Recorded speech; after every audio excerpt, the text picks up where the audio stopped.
Ready to go. All right, we're on the record.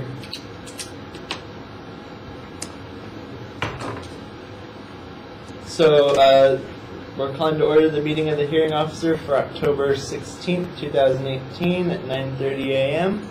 And hearing officer Curtis is absent, and hearing officer Crow, are you present? Present. Thank you. All right, and then next we have the Pledge of Allegiance.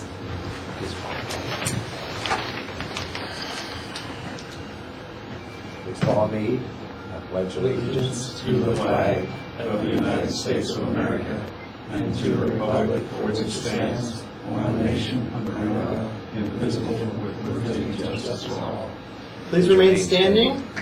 Everyone will be placed under oath that wishes to address the hearing officer today. Sir, you're required to be placed under oath. But I don't take oaths. That's a religious thing. So Under state law, you must be under oath to attend this hearing. So we have a systemic problem. The system doesn't allow for someone to have religious reasons or grounds for reclaiming any type of oath. I don't take oaths. It's not under God or anything like that. It's just. But I don't take an oath to. Okay. It's a religious thing. So. Okay. Well, I'll discuss with legal counsel before we get to your item this morning what we can do. So everyone else, please raise your right arm. You and each of you to solemnly affirm that the testimony you're about to give and the matters now pending before this hearing officer will be the truth, the whole truth, and nothing but the truth. Thank you. Yes. Thank you. You may now be seated.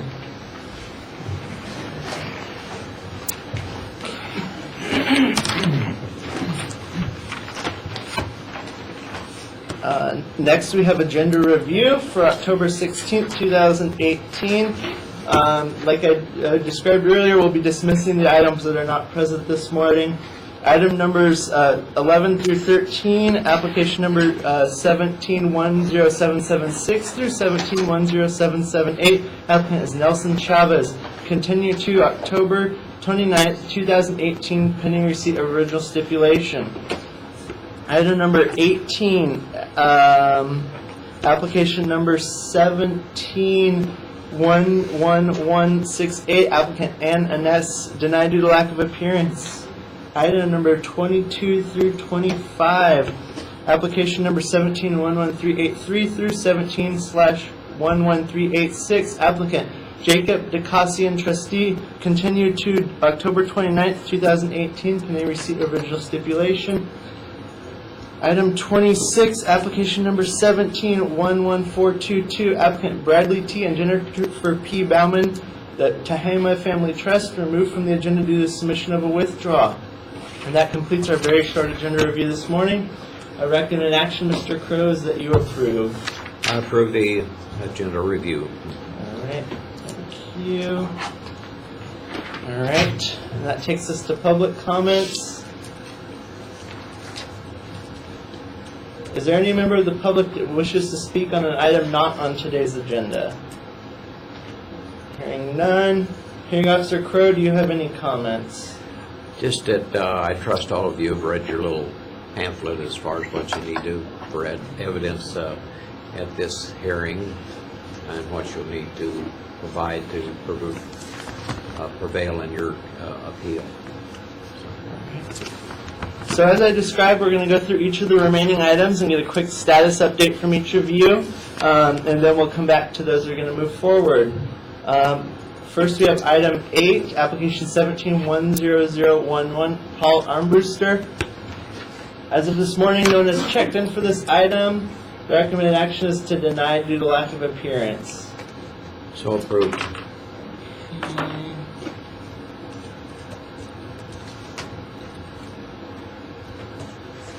All right, and that takes us to item 9, Alan Michaels.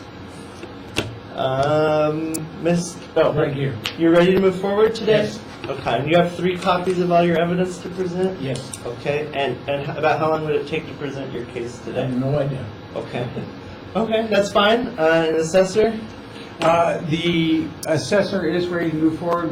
We would like to note that we did contact Mr. Michaels about the ship's logs. The subject property in question is a boat. the ship log weren't provided. If he has no problem moving forward today without providing that information, then that is his decision. Am I allowed to talk? Yes, sir. Okay. The ship's allowed to stay on the boat. That's required by law. I can't remove them. No, And the boat is in Mexico. and I understand that, and there's, the only issue is whether or not you could take them off. I know they have to stay on for journeys, Yes, correct? But while they're in port, yeah. there's a photocopy, There's, which is fine. I just wanted it noted for the record, we asked for the ship's log. I know. And And I am able to provide you the necessary documentation that would be contained in the ship's log. Okay. Had it been here.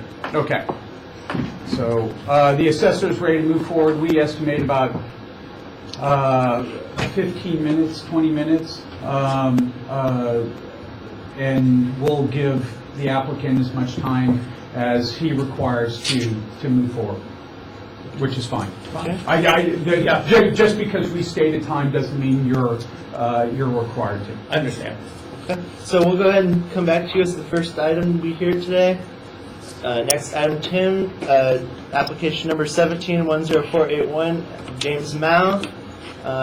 It's my understanding you're requesting an extension of more time today, is that correct? No, I think I am ready to move forward. I have, You're ready to move forward? And Mr. Akman? based on what I've become through. Yes, I spoke with the applicant, and I believe it would be best he now has some evidence he would like to provide the assessor time to review. We haven't received evidence previously, so if we have an opportunity to review the evidence, potentially the case in front of us might be settled in a sense. So we'd like time to review the information he hasn't submitted to us yet to date and asking for a continuance. Unfortunately, Mr. Mao, if you present evidence during this hearing, and it's evidence that supports your claim, but you have not provided it to the assessor prior, then the assessor can ask for a continuance under Revenue and Taxation Code 441H. So rather than you coming up here and presenting your case, and then Mr. Ekamo saying, this is the first time I've seen the evidence, I think it would expedite things a little bit quicker just to get a continuance and have Mr. Ekamo review it. Sure. Would that be suitable? Yes, fine. Okay. So to reschedule, options are Tuesday, January 29th, 2019, or Tuesday, February 26th, 2019. Those are at 9:30 a.m. Do you have a preference? Can you repeat the dates again? January 29th or February 26th? And for everyone else here, that applies to everyone requesting reschedule. I should have told you that beforehand. I apologize. January. January 29th. Is that okay with the assessor? The assessor has no issues with continuing this to January 29th. Okay. Hearing Officer Crowe, the request is to continue to January 29th, 2019. Do you approve the request? I do. All right. So you're rescheduled. You're free to stay and listen on the rest of the hearing, or you can leave. That's up to you. Okay. Thank you, sir. Next, we have item numbers 14 through 16. Application number 17-10815 through 17-10817. Applicants PNC Enterprises, Jose Reveles. Yeah. Yes, sir. And you previously indicated you might be ready to move forward today? Yeah, yes. You're ready to, okay, to the assessor? The assessor is ready to move forward. The applicant has been in contact with the office and has provided no information with regards to the subject property. He did allude at one time to an appraisal that may exist. Well, I got the most recent sales in the area. Okay. That's my only. Okay. Why don't we plan on this moving forward, and between now and the time your case comes up, I'm going to let you talk to Ms. DePoyen, who's right behind you. Sure, okay. And she's going to talk to you about the most recent sales versus the sales that can be used. Okay. All right? Okay, so Okay, so we're So, coming yeah. back to that one. let's come back to So that it one. is tentatively hearing number 2. Yes. Okay. And then item number 17, application number 17/10823, Joseph DeCourcy. I believe you wanted to talk with Mr. Ekema before you make a decision on what to do today. Is that correct? Right, so can I postpone again? Do you want to reschedule to a new day at this time, or do you want to have it? You know, Mr. Clerk of the Board, I'm looking at a binder full of documents, and That's just because it's always the document you don't have okay. that you need, right? It's my understanding is there an ARC in progress on this? Yes, so there's been 2 ARCs that we've done that have canceled the reassessments to this. So I believe it'd be prudent for me to sit with the applicant and kind of go over what this determination is, because there's been 2 transfers on the property that we've excluded from change of ownership due to subsequent parent-to-child exclusion claims filed on the property. And so we've done assessment roll changes to roll back the values. So I believe if I have time to speak with the applicant, we may be able to trail this a little bit. We might be able to have it resolved. If he's fine with everything, potentially then he can withdraw, or we can continue if we need more documentation to provide. Rather than putting pressure on the 2 of you, how about if we continue this to January 29th? If Mr. Ekema's conversation with you goes in the direction that you're hoping, you can always come up to the clerk of the board and just fill out a withdrawal. Okay. And then you don't even have to worry about it. Sounds great. Okay. So you okay with January 29th for the rescheduled date? That sounds good. Okay, so yeah, if you guys work everything out and you're happy, you can just see our counter here and they'll cancel your appeal. Otherwise, we'll see you on January 29th. Do you approve that request, Mr. Crow? I do. Thank you. Thank you. Thank You're you, all sir. set.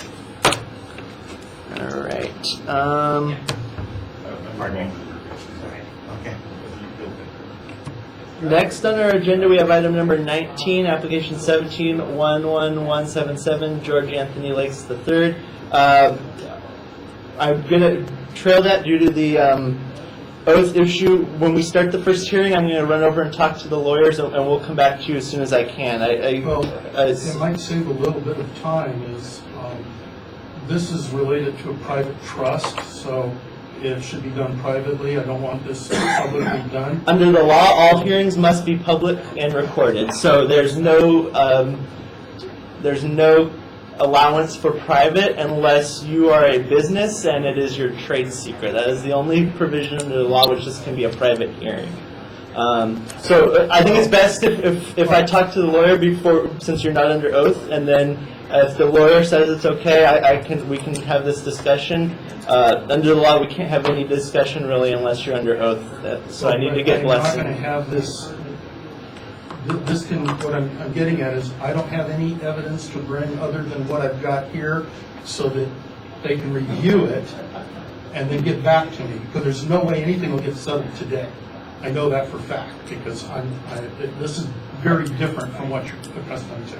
It's very esoteric, so. Are you requesting an extension to a later date to have your hearing? No, this is very specially different, and that's why when he reads what I have here, that's all I got to give you. Okay, and so you want the decision based on the documents you have to provide today? Just on this, and then you can get me back if you need something else, but this gets the process going, and then, so they understand where I'm, what I am. Okay, let's come back to this. Like I said, when the first item starts, I'm going to run over to the lawyer's office and get their blessing to have this discussion, and we can figure out the best way to go from there. Apologize for the inconvenience. So let's jump to item numbers 20 through 21, application number 17-11311 and 17/11312, Lazy Days LLC. And Mr. DeKaiser, is that correct? DeKaiser. And you're ready to move forward today? Yes, Okay, and to the and how long will your presentation take? it should be very short. All right, and to the assessor? You need Mr. Ekema back for that one? No. Okay. Mr. Ekema is ready to move forward. I estimate 15 to 20 minutes. Okay, so this will either be our third or fourth hearing. So we'll get to it shortly. So are we, Mr. Michaels, are you ready to go? Here, so come up to the seats in the table here. Go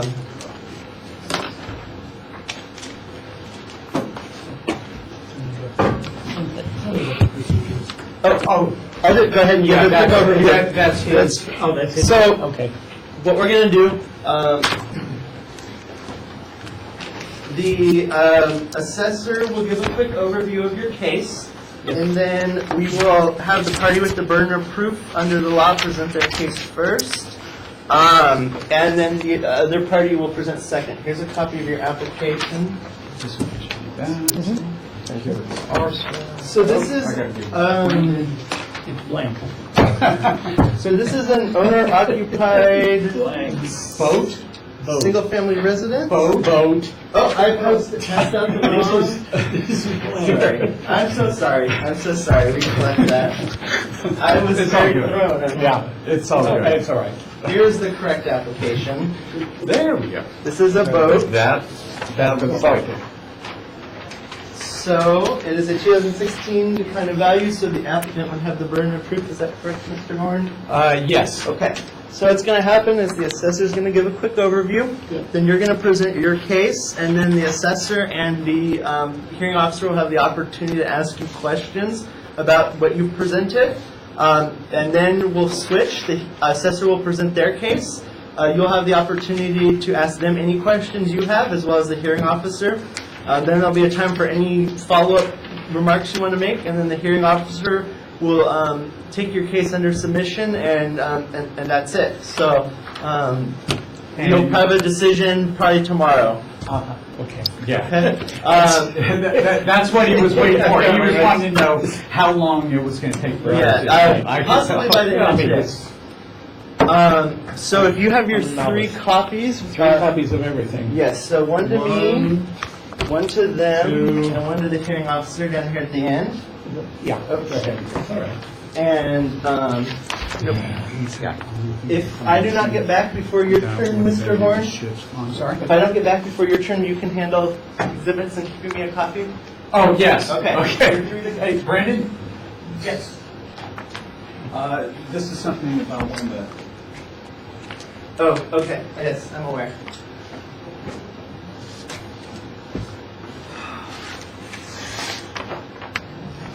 Since the clerk of the board is not here, Mr. Michaels, whenever you're ready to proceed, feel free. Just, all you have to do is go over your information, present what you believe highlights your viewpoint. And those points should, I guess, be really directed not only at us, but also Mr. Crow, who ends up making the decision. What? Sorry about that. We're going to turn it off. I apologize. And you know what, whenever that happens, I always check my weather. I know it's on silent, but I do it anyway. No. So, Mr. Michaels, proceed when you're ready. Okay. According to my application, which was filed. I'm sorry. 25th. I'm sorry. I apologize. Yes. I'm gonna let you start over in a second. I'm gonna let Mr. Ascori give a brief overview of the Okay. vote. Yeah. And provide some basis, and then you can work off that. Sure. Okay, so good morning, Efren Ascora from the assessor's office. In this particular case, the applicant has filed an appeal application, and in his application, he specifically contesting the declining value, and he also checked the box order where he stated that the vessel has been in Mexico for the past 3 years, which not in the United States of America. So the applicant has explained that the boat was sighted in Mexico the entire time since the assessment. That's his opinion, but since the applicant is appealing the regular assessment, then the burden of proof is on the applicant. So we need to present first. What, Mr. there any size issue on his boat, or? No, we clarified that with the applicant before. His issue is just that since the boat was in Mexico, not here in the countries. Okay. Yeah, that's his only issue. Even though he did check the declining value, but the assessment for him should be zero because the boat was in Mexico. It's a combined issue of not only he believes the value based on NADA is one too high. The other issue is that it's a situs issue, that as the boat is not stationed in American waters, it's not subject to taxation.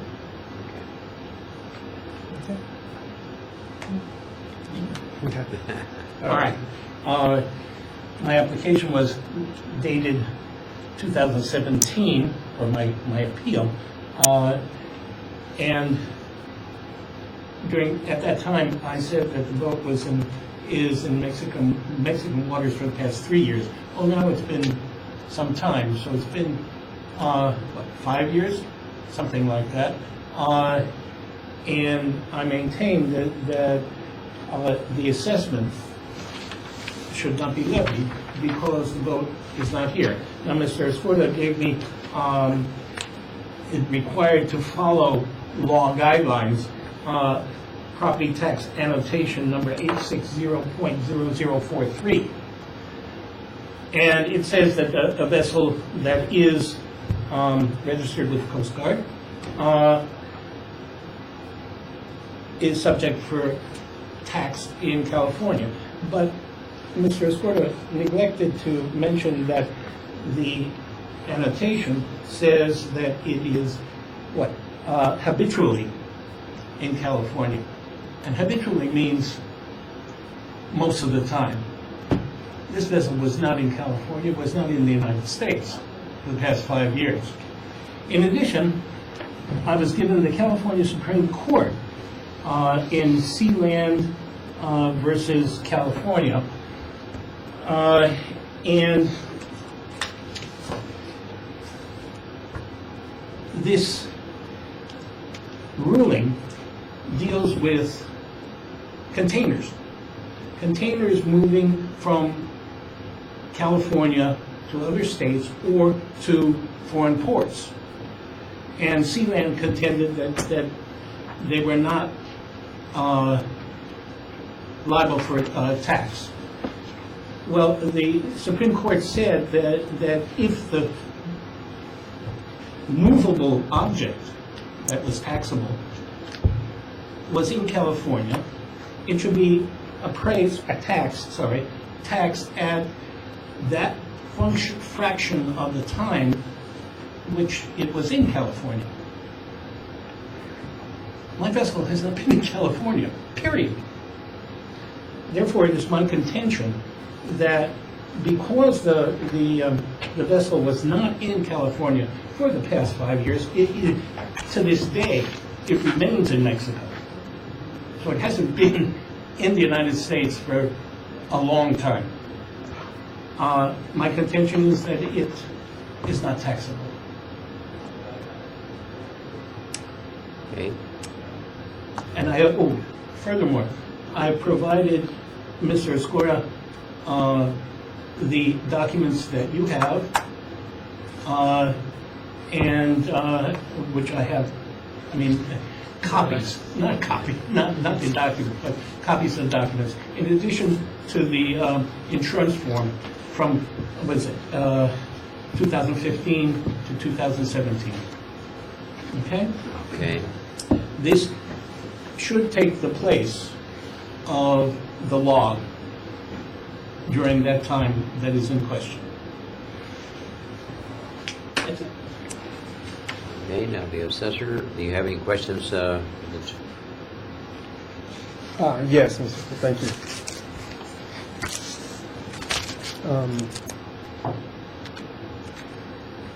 So, can you please remember the board how many years your boat has been in Mexico? Past 5 years, at least 5 years. Thank you. Now, when you went you took the boat to Mexico, did you have to request from the Mexican government some type of, Temporary import permit. temporary import permit? So it's a temporary import permit. Yes, Is and it's still in effect. yeah, and why did they require the I have no idea what they required it. is it well, your boat is not a Mexican boat, right? That is correct. But when I first came to Mexico, it was not required. I mean, it was, let's see, the last election, I came during the last election, not this most recent one, but the one before that. And at that time, it was not required. After the election, it was required. So I quickly got a temporary import permit. Do you know what will happen if you don't request it, or don't obtain that Sure. temporary? Yeah. As a matter of fact, many people were caught in that regard. Their boats were chained, seized. You mean confiscated? Yes, yes. And there was a significant outcry because the government did not inform the boaters that had come prior to the new requirement that it was required. And they just fined everybody and allowed them to take their boat after they request or receive a temporary import permit. So, have you ever attempt to?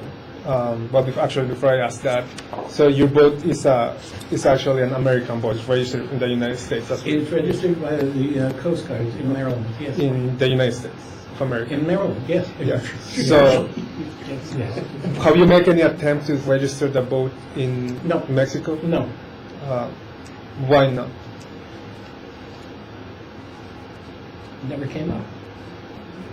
I mean, I have a documented vessel with the U.S. Coast Guard. It's residing, it's sitting in Mexico for a long time. And nobody has made any issue of that except here in California.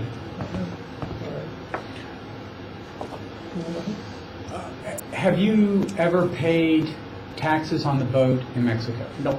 Okay. Where is your primary residence?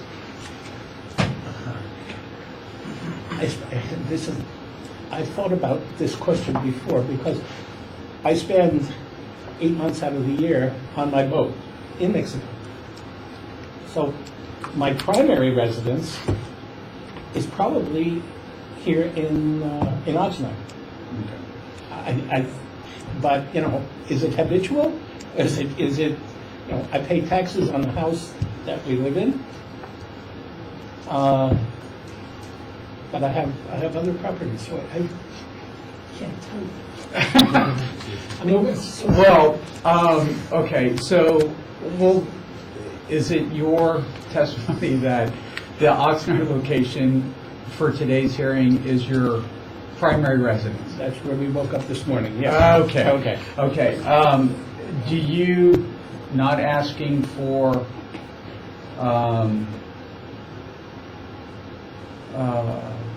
any specific addresses, at least at the moment, have any other homes that have a dock attached to them in California?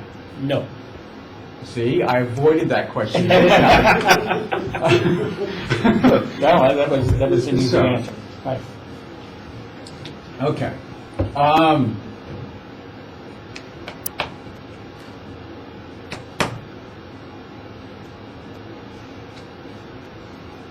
I think those are the only questions I have at the moment. Okay. At this home that you live in, do you have a homeowner's exemption on it? Yes. That's the only questions I have. So you want to present All your right. case?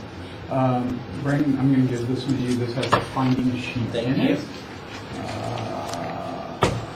What is it? Mr. Michaels, this is our presentation. And there's one for Okay. Mr. Cook. Look. Copy of the docs, copy of the documentation, that's fine. Which I neglected to bring. That's all right. You know, we Aim to please, I know. we try to be full service here. Okay. So, Mr. Azcora, feel free to move forward whenever you want. Okay. So, as I mentioned earlier, that the issue in this case is that primarily the size of this vessel, which we understand that a vessel is not to be docked in the backyard of the, or in the dock from the property. It's not. It's movable. It's movable. It moves around. We've seen that several times in the past. Like moves around through, the continental United States. Like you can go to Massachusetts, Maryland, wherever. So, all property taxed by local government shall be assessed in the county and district where it's situated. However, the word situated does not, the California Constitution, Section 14 of Article 13, does not refer to mere physical presence on the lien date, but to the status of the property within the state necessary to give jurisdiction to tax. Okay, so primarily, yes, the property tax annotation 860.0043. When a vessel is registered with the Coast Guard and the vessel owner is domiciled in California, the vessel has tax status in California. If the vessel is relocated to a foreign country, the vessel will continue to be taxable in California until the vessel becomes habitually moored at some other location, such that it acquires status at that location. And one of the issues that we encounter is that, yes, the vessel got granted a temporary import permit because it's a non-Mexican boat, it's an American boat. So, in our perspective, it will not be able to acquire a taxable status in Mexico. The Mexican law wouldn't tax it. So yes, the applicant did provide a temporary import permit in Mexico. The import permit, that temporary import permit, is not a document where we can see any reflection of payment of ad valorem taxes. This document will be more equivalent to a visa. That some non-Mexican citizens were required to go into that country. They have a permit now to bring an American boat into that country, into Mexico now, because they have that temporary permit, which is true. It's extended for a long period of time. I believe it's 10 years. For lead date 2017, the vessel has been registered with the U.S. Coast Guard. However,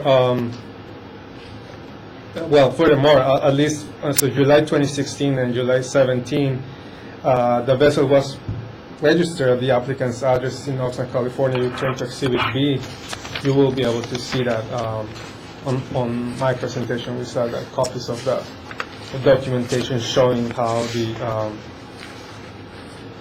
that we have the U.S.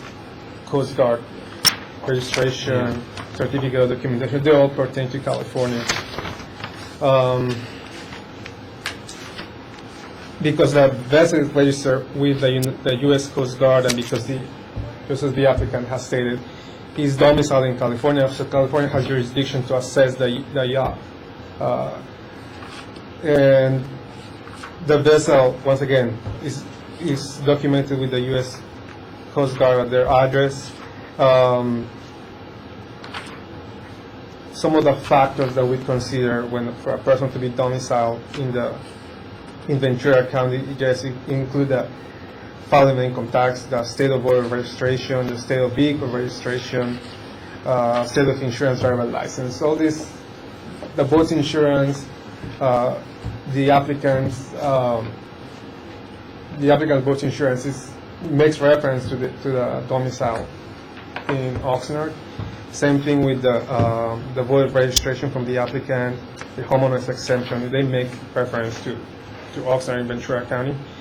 In addition to owning that home in Ventura County and claiming that it's their primary residence, the applicant returns to California waters despite their extensive travels along the Mexican coast. If you turn to Exhibit F, you're going to see that there is a website that is called Marine Traffic that indicates that the vessel was sighted in the San Diego area in May 17, which is California. Domicile for purposes of property tax assessment refers to jurisdiction, such as state or county, not a personal asset. So that's what we're looking at, a domicile. The applicant has failed to establish that the vessel acquired that tax status in another jurisdiction. Once again, because even though it's physically in Mexico, they're not subject to pay ad valorem taxes in Mexico. They're non-Mexican boats. They would not be charged taxes. I'm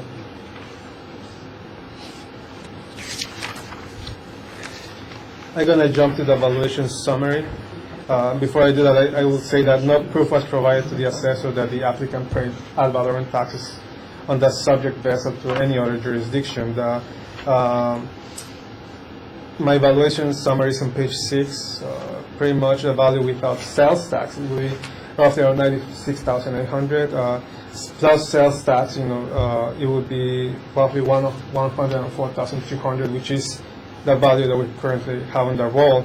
And I'm going to talk about the addition of sales tax right now. Per Revenue and Taxation Code 110, we're required to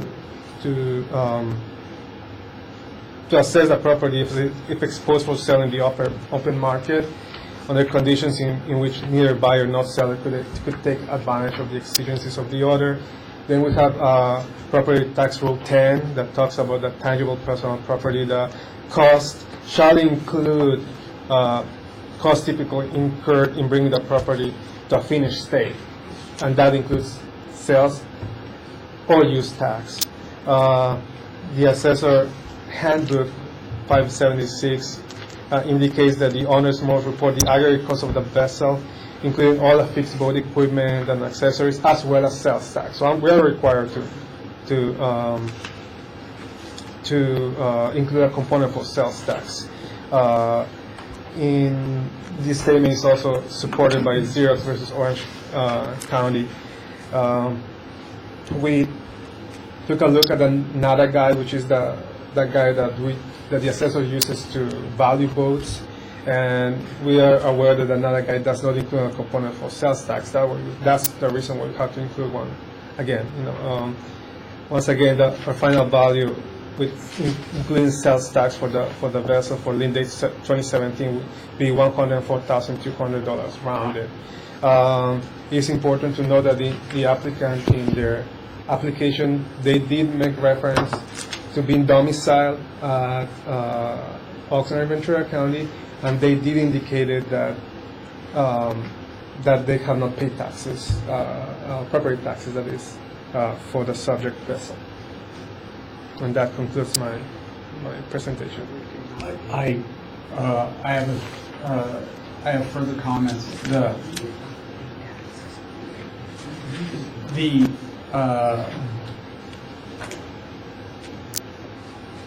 In Exhibit C, Mr. Escort put together not only the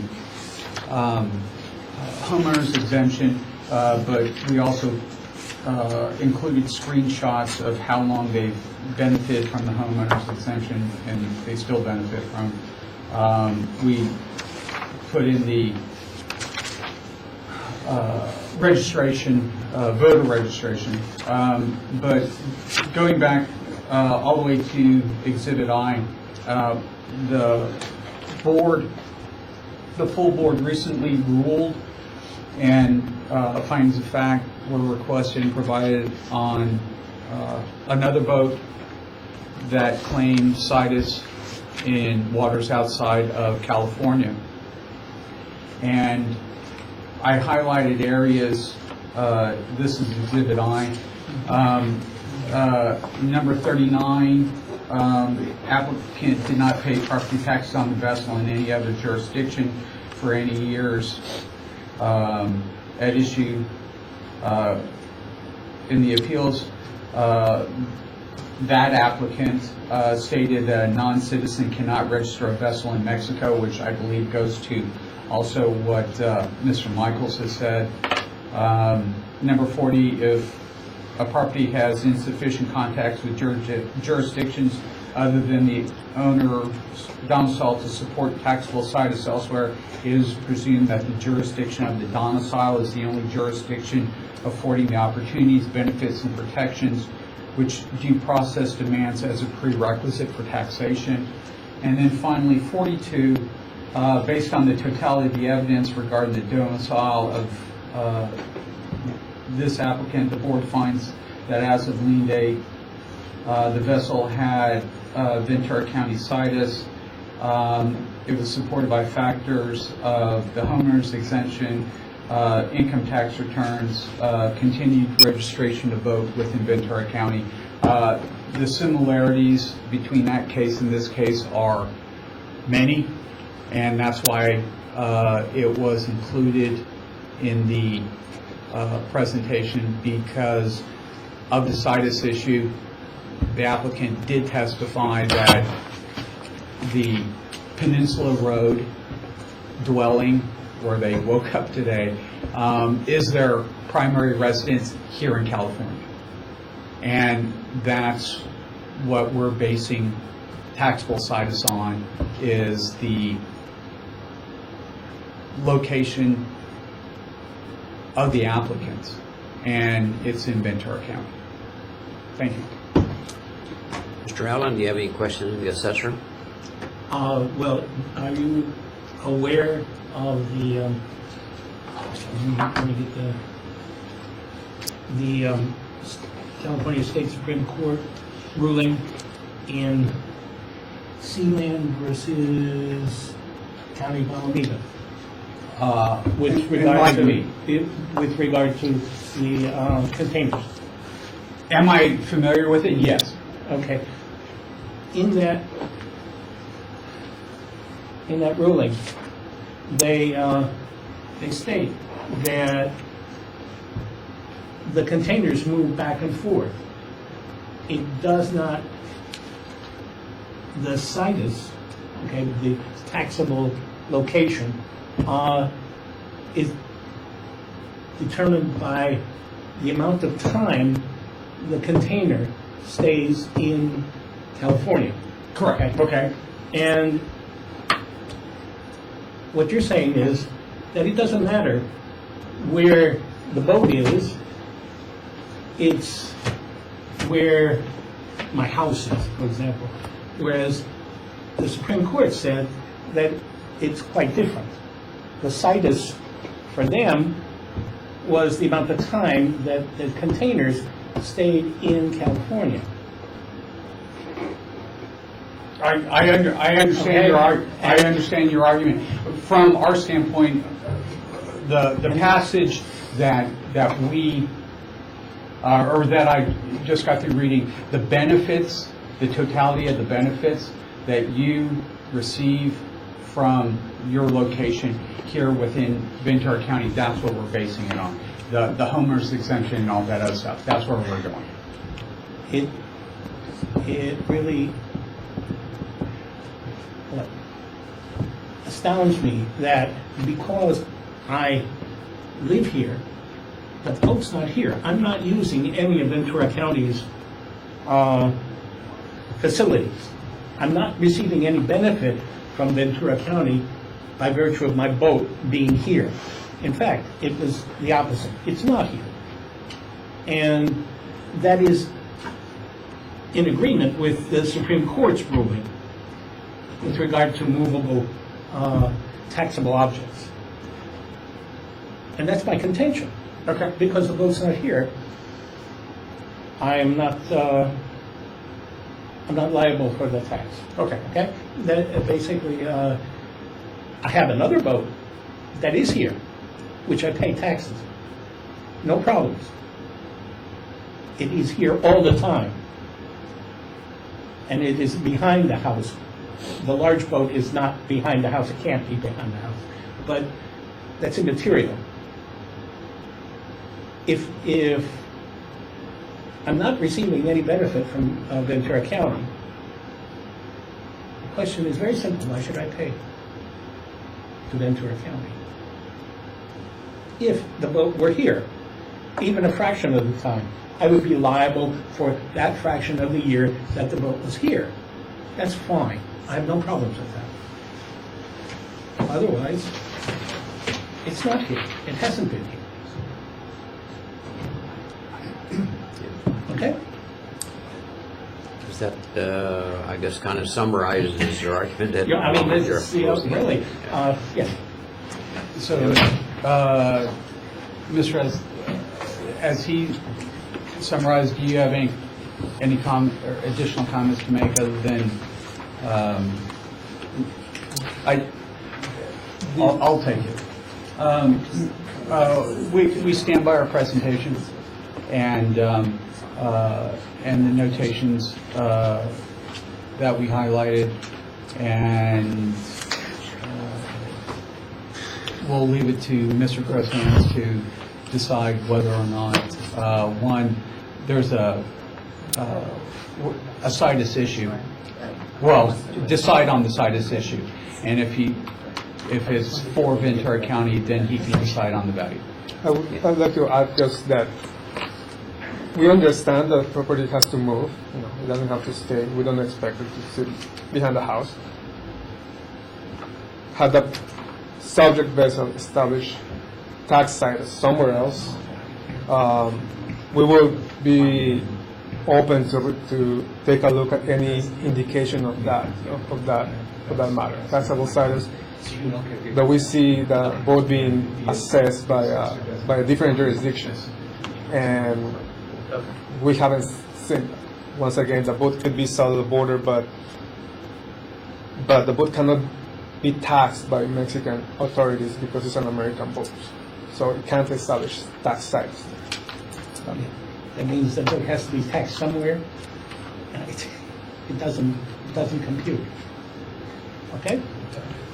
Okay, well, I'll take your arguments under submission, and Mr. Bakakis will let you know my decision probably.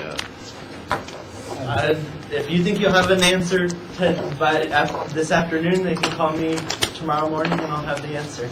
Okay, all right. That's Thank you, Charge. Gentlemen. Thank you, sir. Feel free to take it. I can't see.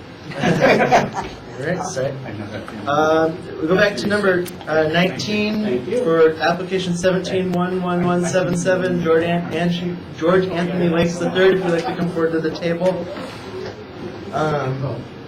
And I'll just... So our attorney is going to address the issue of the oath, and I'm going to hand out to you our legal citations, which place us in this requirement, and Ms. Porsche, our legal counsel, will explain further. Thank you, Mr. Vlahakis. The law provides that generally a person be sworn in under oath, but I understand it that you have raised a religious issue with taking the oath, and the law provides an alternative under that circumstance where you may solemnly affirm, and that means that you're just agreeing to tell the truth. You need not be sworn. I will solemnly affirm then. Okay, so Brendan, why don't you ask them, do you solemnly affirm to tell the truth? We'll make a little record, and then you'll answer, and then we can continue. Although I'm not really sure what solemnly means, so I may have to rescind that if it's not something good. The evidence that comes in has to be either under oath or affirmation in order for the requirements of the hearing to be met. But your affirmation is sufficient, which is an agreement that you will tell the truth. So you solemnly affirm to tell the truth in this proceedings with the hearing officer. Well, Thank you. Okay. Don't leave, I understand he has also had an issue about the confidentiality of his Yeah. evidence there. So, just real quickly on that, the rule 313 that I provided you addresses that on page 2, and also Revenue and Taxation Code 1605.4. And council can bounce in if needed. It indicates, just a second here. I already got this one. Oh, sorry, I may have double hit it out. Basically, what it's saying is that the hearings must be open to the public and recorded, and that the hearing officer cannot make a decision unless that procedure is taken. So, What I provide here is just, it's for the hearing officer. right, so anything he lays eyes on becomes public record, and anybody can request That's that. all fine. Okay. That part's all fine, but you'll understand when he gets to it, if you want to read that. Okay, so are you no longer objecting to the public nature of the hearing? Limited. And the limit is, he can have that, and then I should get invited back because I'm asking for something here. Everything It's esoteric. The hearing is going to be fully completed and ended today, and there Right. won't. Oh, no, that's unless- all fine. Okay. And then I don't know if, for the record, would you just get this to the presiding judge? And then that will. The hearing officer is the person. No, I need the presiding judge of the whole, everybody, the big cheese. Okay, if you wish, you can personally deliver that to the presiding judge at the courthouse, but Uh-huh. the hearing is not under the auspice of the courthouse. Right, okay, well, either way, that's all I can give you at this point, and then I'd just like to get the answers back from what I'm asking for in there. So you're prepared to present your argument for your appeal today, and it's in the form of a It's in letter? the form of that, that's all I can give And you you intend to today. give no oral testimony? So no oral testimony. Okay. So, To clarify, we're not starting your hearing yet because the assessors are present. We're going to come back to you. We're just discussing the issues to ensure we can move forward. And just to clarify, do you understand that in your presenting your writing to the hearing officer, that the assessor will also have the opportunity to review what you are providing to the hearing officer? And to sure. ask you questions regarding whatever the assessor thinks they need to make a record of? well, if they want, that's all okay. But I want to make sure you understand the other side of this. So if you do not provide sufficient information, or you're not able to say you provide the document and he doesn't believe that's sufficient, then your case could potentially be denied for failure to meet the burden of production. So that's why we want to ensure you're here to participate in the hearing. Well, So- it says in there what I'm trying to do, which Okay. actually is not a reduction. Okay. So that's, Okay. But, so let's go ahead and we'll come back to you. I don't know where everybody else is.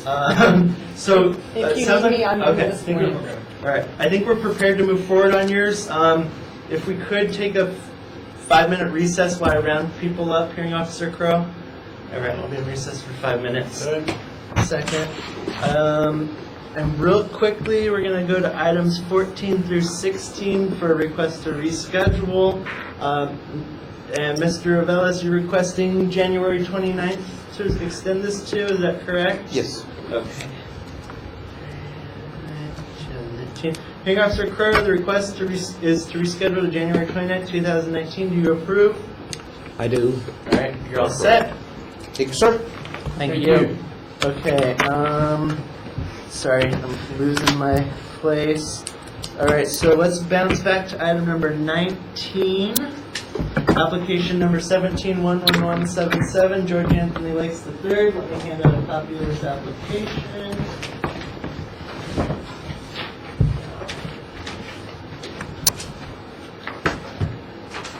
So,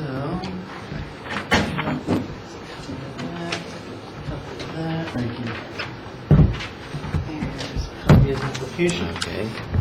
So this is a residential property at 511 Jefferson Square.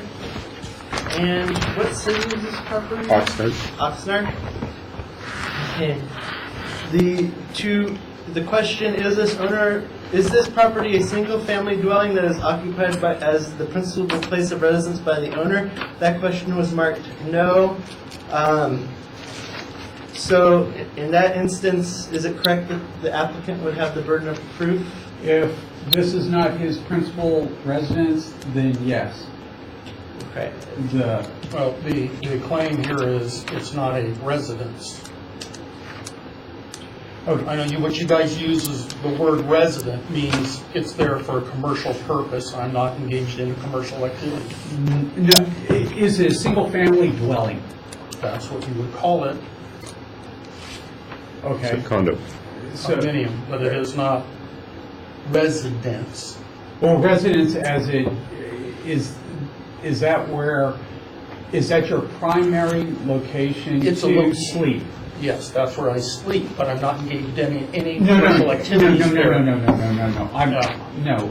From the standpoint of just, if you were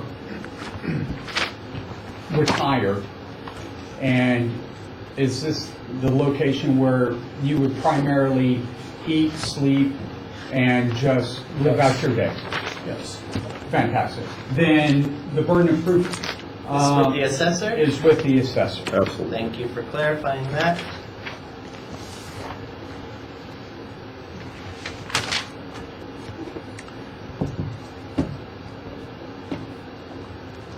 And so do you have- Yes, I'm something just in there? waiting to see if, I'm waiting for you to catch your Sorry. breath. So, there you go, sir. You can pass it down to Mr. Crow. Thank you. Everybody has it?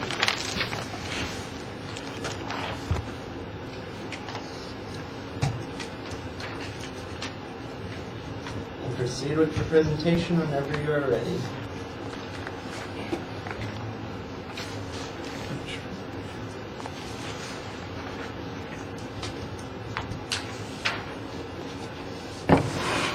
Can we do the overview? I can do the overview.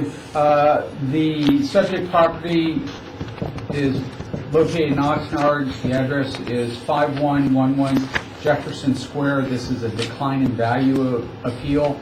As this has been established, is what the assessor would refer to as the primary dwelling of the applicant. The burden of proof falls on the assessor. What is the site is again?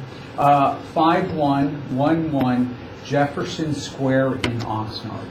On the application, it lists 300 East Esplanade Drive. Well, no, that's just where I get some mail. That's the mailing address. So to clarify, we'd be looking at section 3 of the application, down towards the bottom, that has the property address. No. I don't have a mailbox attached to my home, so I don't even go to it very often, but I get it regularly. Okay. Ready? Just to remind you, this is under Proposition 13. The property was originally purchased in November 26, 1979, for $55,999. Because of Proposition 13, the property is currently assessed at $104,971. The appraisal that I'm presenting actually says the current market value as of 1/1/17 is closer to $210,000, but I want to remind the hearing officer that when Prop 13 takes precedent, it's either value or whichever one is lower. In this case, the Prop 13 value is lower, and so we are only recommending $104,971 be sustained and not the $210 that we appraised it for. Just a reminder.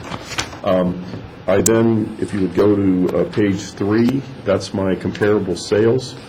All 3 of my comparable sales are from the subject complex and on the same exact street as the subject.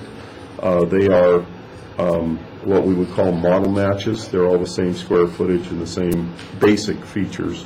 There are some interior differences between the properties.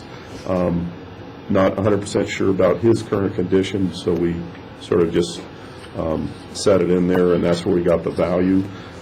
There are no adjustments made by the appraiser because, once again, they're basically the same house as the subject. Here's a location map showing them where they're located and the subject. And based upon the data, we are recommending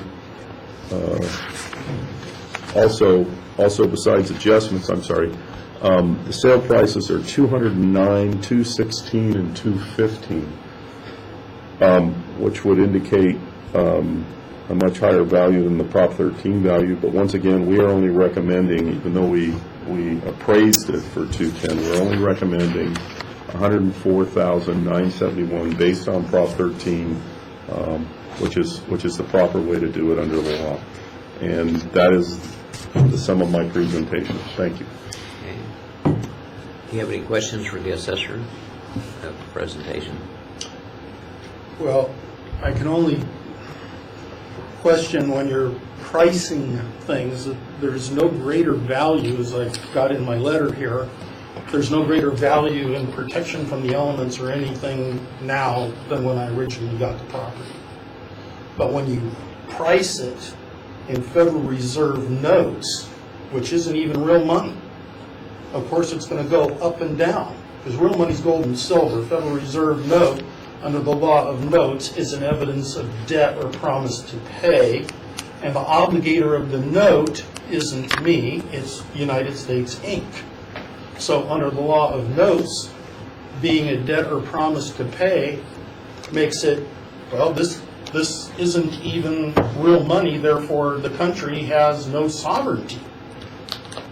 It's really lost. Things are so screwed up, and I'm seeing my efforts here are ultimately to, I'd rather keep that part private, but if you want to have open up to it, but the thing is what makes me subject to a tax that's based on a Federal Reserve note that effectively acts more as a stock certificate, because every time they did the quantitative easing, it basically printed up a whole lot more of these stock certificates that inflated the stock to where it's devalued. So if you're trying to price it in something that the very people that are the taxation authority are reducing in value, that shouldn't be my liability or as a problem. We're talking value and price. They're two different things. The property has not increased in value whatsoever, only in price denominated in fictional money. That's the only thing. And there's no way to pay, because you cannot pay debt with more debt. It is debt. Please don't laugh there. Just because it's a little different from what you're used to using or knowing, but that's the facts. And you can look under the Federal Reserve Act and everything that happened since 1913 of what we actually have. So basically, it's a foreign-owned bankrupt corporation trying to control everything here. And it masquerades as a government.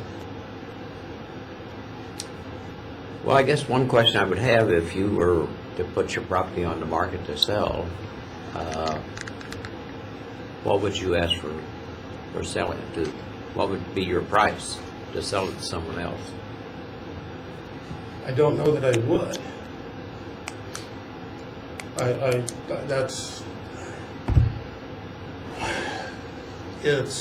I would like people to pay me in real money. That's what I'd like to price it at. Something that's real, not fictional. And the only reason it exists is because people believe it does, but it isn't real. And eventually, as far as I can tell, it sure seems like the thing known as the dollar is going to be collapsed, because people are not taking it. A lot of foreign countries aren't taking it anymore, because they just inflated the heck out of it. It's kind of like if you had 100 million shares of stock, and even just say a million shares of stock at 100,000 a share, and you just went ahead and doubled that amount of shares outstanding, like they did with the Federal Reserve notes, you inflated that, and you just cut the value in half. It keeps being depreciated in value or price that way, but it doesn't mean that it has any more substantial value because you just inflated the heck out of it. So now it's worth half of what it was when you double the amount of shares out there. Well, that's what they did with the quantitative easing. That's why putting all this Federal Reserve notes out there inflated it, and that's detrimental to me. It's not my doing. We got a thing called government that's doing it. Well, unfortunately, so far you haven't presented any evidence to support your... Well, the evidence or the 103,000. demands are in the paperwork, and that's what I would like to have is an answer back. You can invite me back. I'm happy to come back and follow the procedure. I'm asking only for a procedure, not law, just a procedure to accomplish the task that I want to do that's enumerated in the letter. Okay. That's all it is. My reason, honestly, for being here is because when I've gone to the various people at the desk and requested, everybody acts done like they have no idea, there's no form, there's nothing we can do, you're stuck. Well, so then I had to get something on the record here that here's what I want. I need to get something here from the people here to show that, hey, why am I paying any tax at all? Can I interject real quickly? There's discussion of the letter, which has not been formally admitted into evidence yet. We just had the assessor's office submitting their evidence. Do you want the applicant to admit their evidence this time? Well, I think he basically...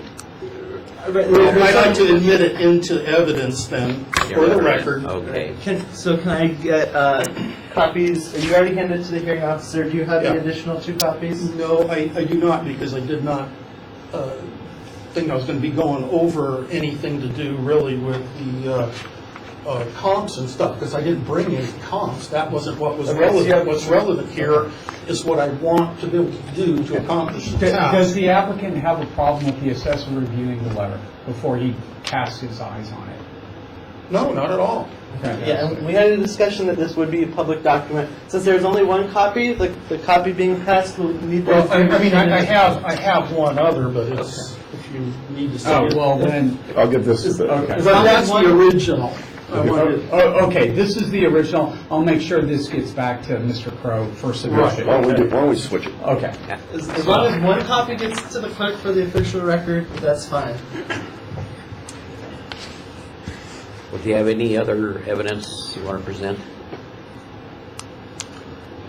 Well, I would think that when you read the letter, you'll see that you may want something from me yet that I didn't know what you may or may want based on the procedure required. So I'm happy to meet again to be able to do whatever it takes to get the task accomplished. Okay. Well, I'll review the information you provided, and then Mr. Vakakis will let you know about my decision also if there's another hearing required. Right. Okay. Okay. So, thank you. Thank you. So are you taking this matter under submission? I am under... All right. Thank you. All right. Here's my card. You can call me tomorrow with the Thank decision. you. I appreciate your phone call, by the way, that was very good. Okay. Thank you. But you can understand the nature Oh, of no, the no, reason no. why Well, I couldn't bring up any comps, because that's not what I'm I understand. You're in disagreement with. all right, so we move into items 20 through 21, application number 17-11311 and 17-11312. Applicant is Lazy Days LLC. I'll go ahead and pass out that application. That letter that was floating around for the last one, I need a copy of somebody's copy. I'll give you I will mine. I'll make sure you get a copy. Yeah, I get that back. I have one right here. Oh, you have, Yeah, he has the original. no, okay, there we go. We switched applications. I don't know how we, Here. Oh, okay. Okay. okay, let's see. So this is a appeal of a BOE and 100B penalty, and therefore the assessor starts with the burn of. Yes. Copy there. Did you bring your findings? Okay. Or finding sheet? No. We don't get findings. Finding sheet. No, I didn't bring that. Figure it out. All right, so the assessor will begin. This is regarding, as Mr. Vlahakis stated, a penalty regarding a late filing of a BOE 100B. The assessor, of course, has the burden to establish the imposition of the penalty. The assessor will go into further what the applicant needs to provide to be able to abate the penalty. Two phases to this part. The assessor's exhibit A also includes additional exhibits attached to the back just for reference material. We'll begin on page 3, which is the introduction. We have the applicant Lazy Days LLC. The application numbers are 17, 11, 311, and 12.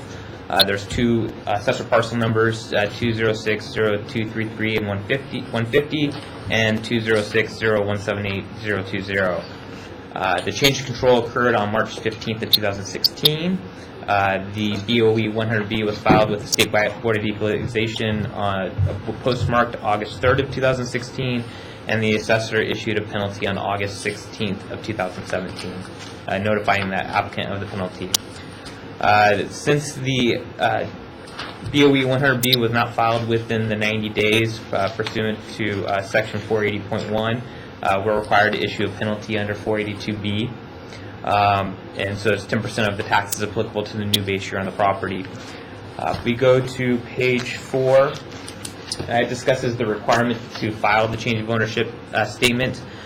So whenever a person or a legal entity acquires control of another legal entity, it's responsible for filing the change of ownership statement within 90 days. That triggers the change of control or change of ownership of the legal entity. And the failure to file, as mentioned before, is 10% of taxes applicable to the new base year of the property. We go to page 5. To abate the penalty, the applicant or the person or legal entity needs to establish 3 different elements, and that's pursuant to Section 483C1, that the late filing was due to reasonable cause, the late filing was due to circumstances beyond the assessee's control, and 3, the late filing occurred notwithstanding the exercise of ordinary care in the absence of willful neglect.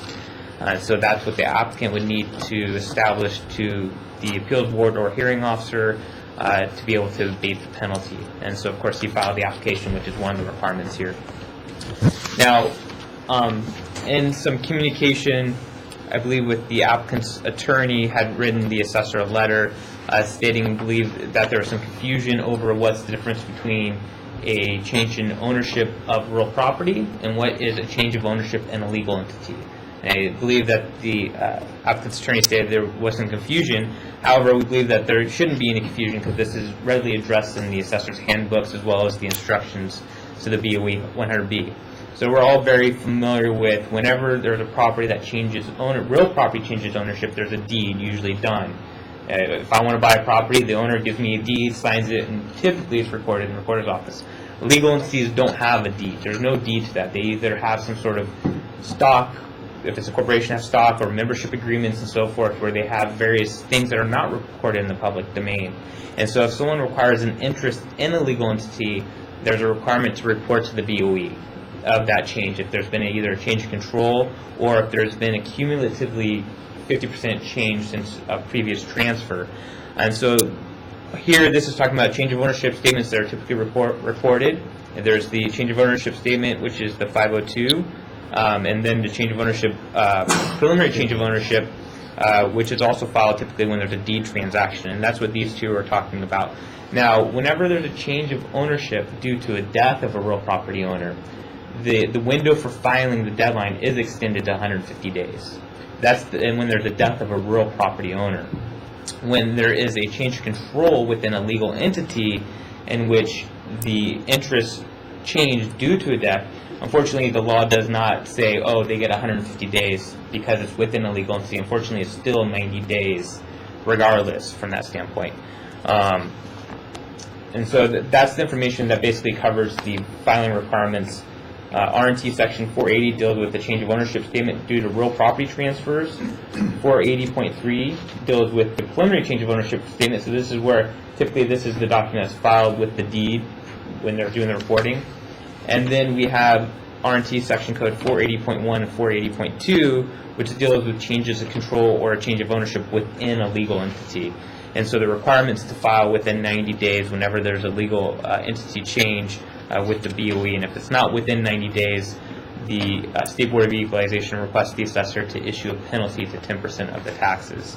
On page 8, to kind of further establish this is the frequently asked questions. That's also on the Board of Equalization's website. It talks about what is a change in ownership for legal entities. And it states here, of course, as I stated earlier, there's usually two types of transfers involving legal entities that result in a change of ownership in California. There's one transfer, which is a transfer of interest in real property to and by a legal entity. So this is the deed transactions. Then there's also a transfer of interest in real property in the corporation, partnership, or entity or shareholder, or any other person or entity that results in a change of ownership or real property transfer. So that, like I said, those are the deed transfers. The second type of transfer is when there's a transfer of interest in a legal entity that owns real property. So there's kind of two steps there from that standpoint. So if I own, for example, Lazy Days LLC, and I sell my membership interest to another party, there's going to be no deed recorded. And they're required to report to the BOE within 90 days of that event. Okay? Now, if Lazy Days is selling it to not Lazy Days, then there would be a deed, and they would have 90 days to file that change of ownership statement to the assessor office. Okay? So just trying to understand those two different distinct possibilities from that standpoint. On page 9, there has been some law summary from the Franchise Tax Board, also dealing regarding late filings. Of course, not to the BOE 100B, but late filings just to general taxes. And usually it's, in that law summary, the burden of proof is with the taxpayer established that there is reasonable cause for abatement. It's also the taxpayer's responsibility to file or to respond to a notice or demand for the information even if they're unaware of it. The difficulty of obtaining information or documents needed to file the return it unfortunately is not considered to be reasonable cause in that case. So those are some of the pertinent law summary that could be relevant to the determination today. There were some additional documents that the assessor pulled out of this presentation, specifically the BOE 100B, and the applicant did also submit a BOE 502D. And so I know I'm going through a lot of numbers here. So the BOE 100B is the change of ownership statement filed with the State Board. The BOE 502D is filed with the assessor. So I think the 100B is within the legal entity, 502 is between people, or when there's a change of interest in the real property. So they did file both, however, they were both beyond the 90 days, but the 502 was within the 150 days. But of course, we can't consider that because there wasn't a transfer of the real property. There was a transfer of interest inside the inside the legal entity. But since there's some confidential information on that, unless the applicant's willing to add that to the public record, I'm not sure what that would additionally add. But we did receive both of those, and I think the applicant will confirm that from that standpoint. The other document that I pulled out to attach to the page, just showing that the Articles of Organization was filed with the State of California Secretary of State in December of 2005, indicating Mr. D. Kaiser as the agent for service of process. And there was a lawyer that filed it, David Hayes Gardner, who was, I believe, the initial agent on the application from that standpoint. So in conclusion, the assessor was notified from the BOE that there's a change of control in the legal entity. The filing was not within the 90 days, which is required under 480.1. So therefore, pursuant to 482, we issued a penalty of 10% of the taxes. Like I stated, we did receive the forms within 150 days from the applicant. Unfortunately, the filing requirement is 90 days. So the only way that the applicant would be able to abate the penalty is, again, meet those three elements, which is, was a filing due to reasonable cause, was the filing due to circumstances beyond the assessor's control, and 3, that the late filing occurred notwithstanding the exercise of ordinary care and absent willful neglect. So that concludes the assessor's presentation. And like I said, there's some additional exhibits just with frequently asked questions that I referenced in that one, as well as the law summary in Exhibit C from the Franchise Tax Board regarding what they consider to be reasonable and not reasonable. you have any questions of the assessor's presentation?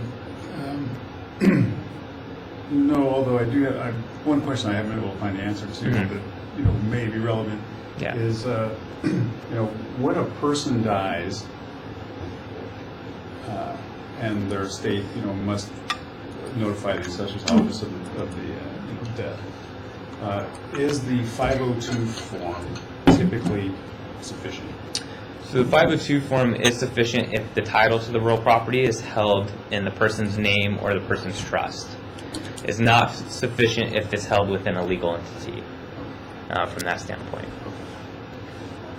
And just kind of add in clarification, I forget the year, but it was subsequent to 2010, the penalty was amended to include some additional language, and there, I believe, it was an arm of the California State Bar. They, of course, said that sometimes it could be difficult for people that pass away within a legal entity, who's going to have control for that. The state legislature did consider that, but they still voted in the law. And so a lot of times what we tell people in a situation where they're not 100% sure on how things are going to work out, especially for parent-child exclusions and some other stuff, we say file as soon as you know. File as soon as possible. You can always amend after, and so that's one of the things that the board would recommend that I've gone for. Say if they file, and then if they need to further do an amendment, say something changed, such as a distribution due to a trust or something like that, and go, oh, we decided one party was going to get this property, and the other one's going to get that property. They can always amend it afterwards, but to get it in as soon as possible. So. I guess the only other question I've got, and this Yeah. probably goes to all of you people here. Have any of you had to be, the executor of a relative's estate before? Yeah, no. No? No. I have not had to step into, I'm named. I have not gone through the process yet. It's a surprise. It's complicated. Let me tell you. It's complicated, yes. Okay, all right. We trust me. We all, I think, understandably, we all understand it. It's a very complicated element, especially when you own property in legal entities. It gets way more complicated. Okay. Yeah. Right, so, okay. Yeah. So, go ahead. Would you like to present any of their evidence? Yes, thank you. All right. And I do want to start off by saying, look, I am not a lawyer, right? This is my aunt is the person in question here. I'm just trying to do the right thing. And I have always, from the get-go, tried to do the right thing here. So, Do you have documents to submit, or? I have a bunch of stuff here, but the question is, I'd like to sort of determine what, how much of this stuff is relevant.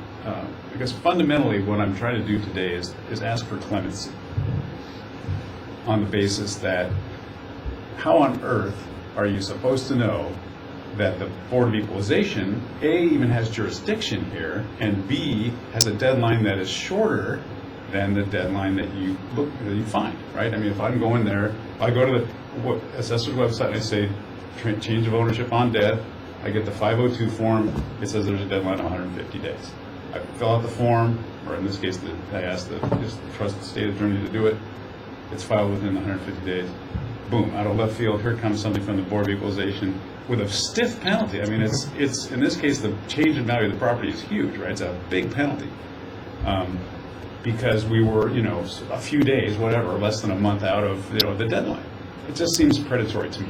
So, and let's back up. I'm, again, not a lawyer, right? So the actual nuances of the law, everything you've said here, I can't dispute any of that, right? It's the law. And, people in the legislature have made sure it's convoluted enough for a layperson like me to be massively confused when I try to understand it.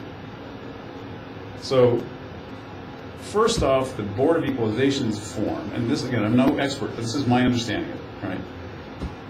The Board of Equalization's form, the 100 change of control, arguably, or at least this is the doubt, right, on my part and on the trust of David Gardner, the trust attorney's part, there was no change in control of the LLC, right? The LLC was formed by, or the LLC still has title to the property, and the member of the LLC is the trust, my aunt's trust. So there hasn't, strictly speaking, been a change in control. So it's arguable whether we should have even had to file a 100B in the first place. Gardner's office thought it was appropriate to file it to show that there was no change in control. And they did list the real estate and pointed to the fact that we filed the 502 to address the reassessment question. So, and again, I can't argue the nuances of that. You know, there's going to be, some, you're going to sit here and perhaps tell me, well, that's, there's 14 laws over here that say that that's a ridiculous, assertion. But I mean, from a layperson's point of view, it seems like the legal entity is still exactly the same as it ever was. That is, the LLC and the trust are the same as still today. They're the same as they were. The title of the property has not changed. Yet we have, notified the county to reassess the property, and you have indeed, and we've paid those taxes. So I think that's the essence of the argument. Let me see if there's anything else I want to add.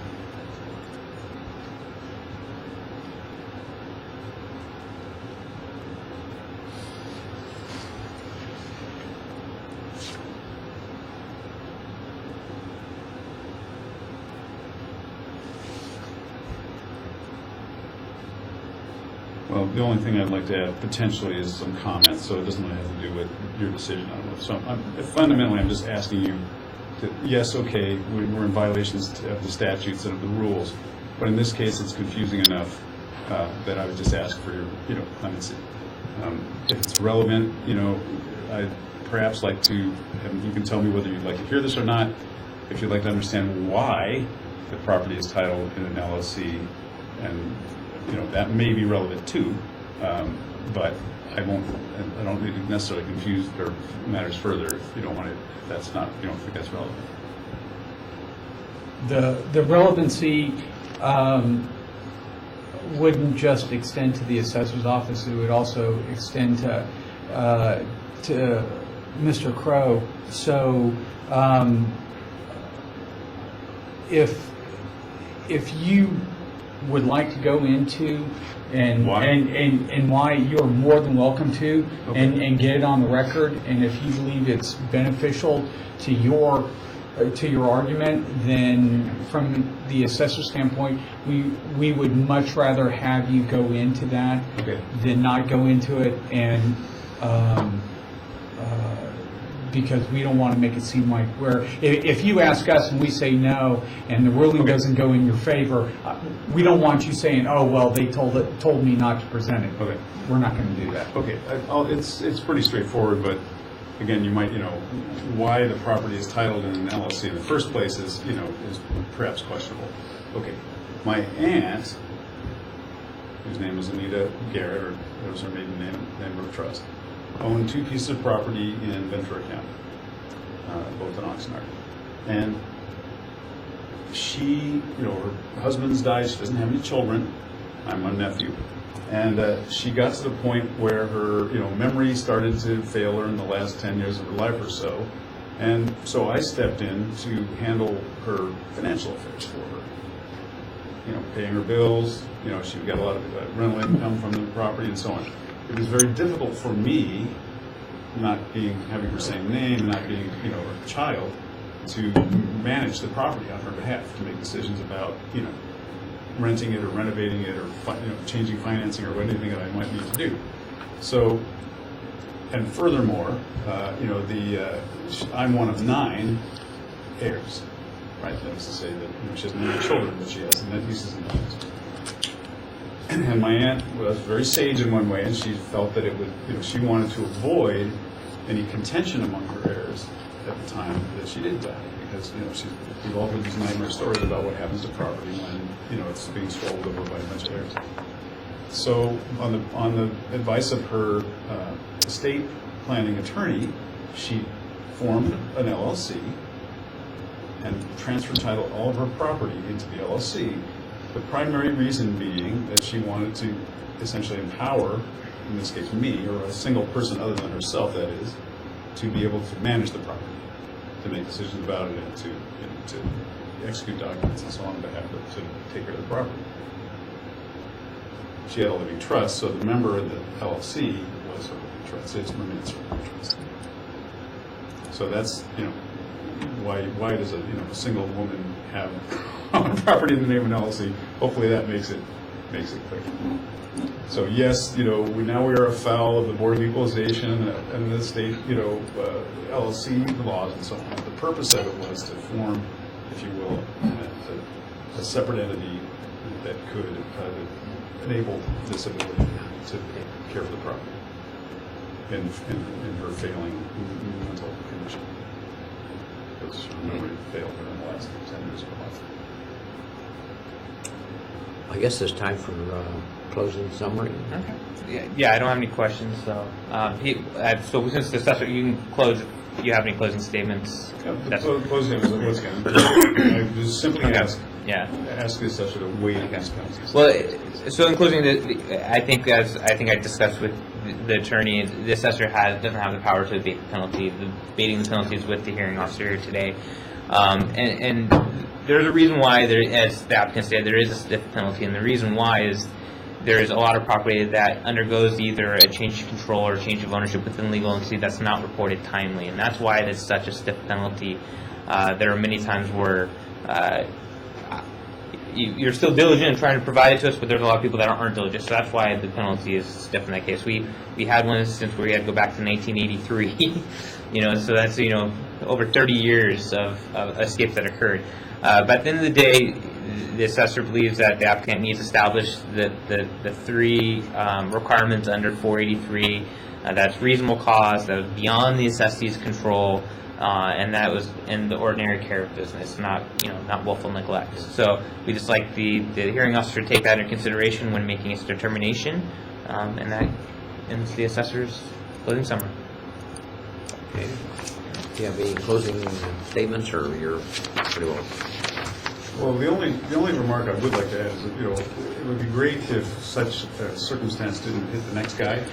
So, maybe it'd be a good idea. I don't think we're ever going to get the Board of Equalization to, change the deadline. But it would make a lot of sense from, again, just an innocent layperson's perspective. It would make a lot of sense if the deadlines were synchronized. And at the very least, in the instructions to the form, that a person, when they're trying to do the right thing, right? You come in, you get the form, and down here it says that you have, the deadline is 150 days after the date of death. It'd be really nice if there was a little note in there someplace that said, be advised that in some cases when the title is in the, a legal entity, that an additional form with the Board of Equalization, XYZ, should be filed, and the deadline is shorter, right? That would be really helpful. Okay, well, thank you, and I guess that'll close the hearing, and Mr. Bakakis will let you know about my decision. Thank you. Thank you. All right. Time is 11:06 a.m. If you'd like to adjourn the meeting.